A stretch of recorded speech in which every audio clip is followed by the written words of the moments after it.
Welcome back to another lesson in Algebra 1. Today we're going to continue our discussion on functions. We've talked about linear, we talked about quadratics. Today we're going to talk a little bit about exponential functions. Exponential functions are of the form f of x is equal to a, b, x. They're called exponential functions because the variable is in the exponent. They can either be exponential growth or exponential decay. Decay and growth. And they can flip and flop all around the origin.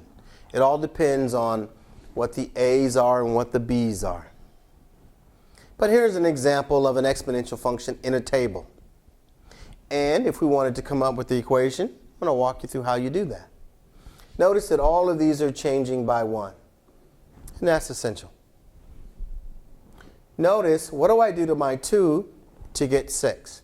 In this case, I multiply it by 3. Notice to go from 6 to 18, I also multiply that by 3. To go from 18 to 54, that's also multiplied by 3. That's essential to coming up with an exponential function. These ratios always have to be the same. So if I take the second one divided by the first one, I get 3. Or if I take any of these two, 18 divided by 6, I should get that ratio. That's going to help me when I want to write this equation.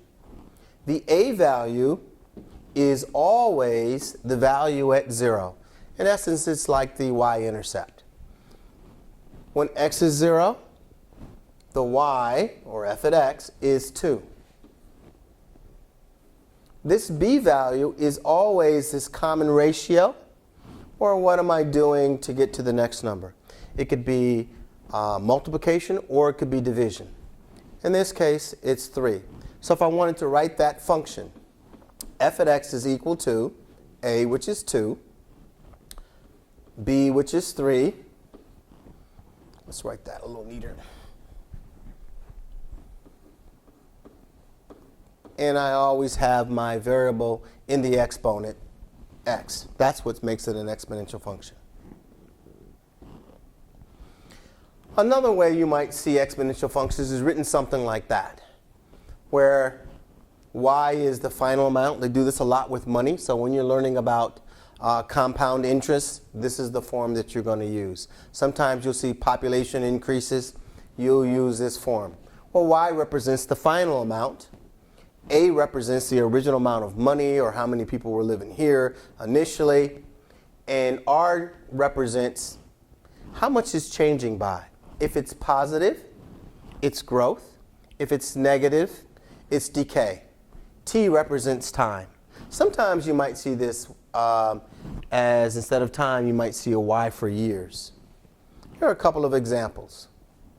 A function, an exponential growth function, and an exponential decay function. We'll talk more about them in later lessons, but I hope that helps you understand what an exponential function is.